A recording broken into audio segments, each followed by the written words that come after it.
Microsoft has just made their deadliest mistake yet in the ongoing Nightmare Eclipse fiasco, and from how it's looking, it is going to cost them big time. Welcome back to Cyber Slop Weekly, your source of bite-sized cybersecurity news. Now, for those of you who don't know, the Nightmare Eclipse fiasco and Nightmare Eclipse is essentially a disgruntled security researcher who got tired of being screwed over by Microsoft when trying to responsibly disclose vulnerabilities and bugs and actually get paid for them. They then, as a response to that, went on to drop some of the most mind-boggling exploits in the last month as payback. Microsoft has now gone on to slam them publicly for violating responsible disclosure, despite the fact that this researcher apparently tried time and time again to go through the normal responsible disclosure processes, and has gone so far as well to remove Nightmare Eclipse's GitHub account, as if that solves anything. This has just pissed Nightmare Eclipse off more and led to the researcher dropping this blog post.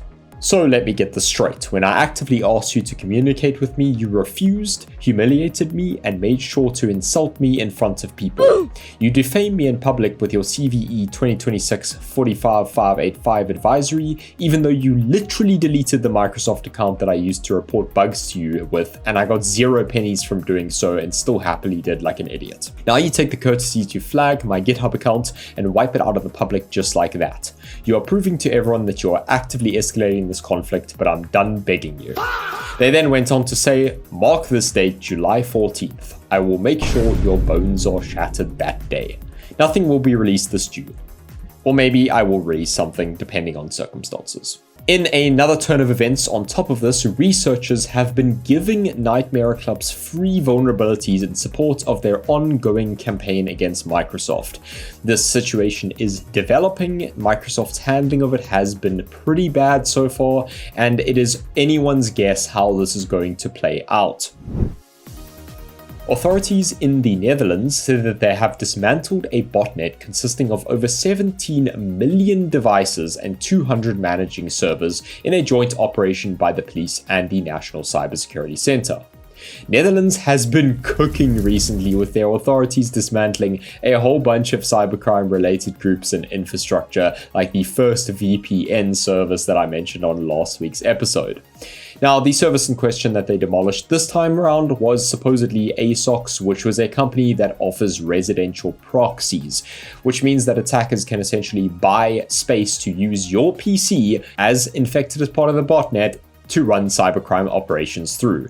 Imagine getting a call or a knock on the door from a police because your IP address has been associated with cybercrime even though you had nothing to do with it. Pretty scary stuff.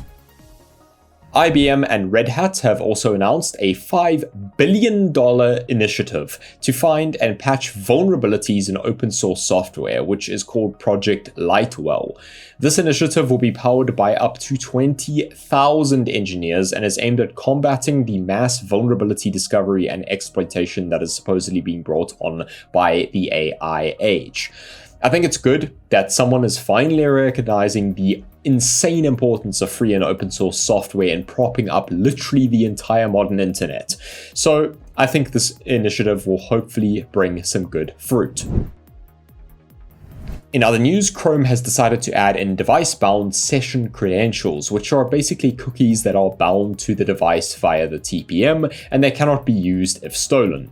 This is a huge security buff for the modern internet and a massive blow to the info stealer industry. Now, if malware is present on the device during the session creation or registration, there is supposedly still a chance that it might be able to extract the private key. However, Chrome themselves say that attacks involving malware during registration or TPM driver modification are considered significantly more complex and detectable than standard attacks. Finally, Push Security have detected a new phishing technique where shared conversations on AI chatbot platforms like ChatGPT and Claude have become the latest delivery mechanism for malware campaigns targeting macOS and Windows users, as per Keanu Maharaj from Push Security. This phishing technique essentially uses the rendered code in a browser to try and convince users that an error is occurring with their LLM and that they need to download a patch or executable to fix it, which which of course contains the malware samples. That is all we have for today. I hope you enjoyed today's episode. If you did, consider liking and subscribing, and I will see you next time.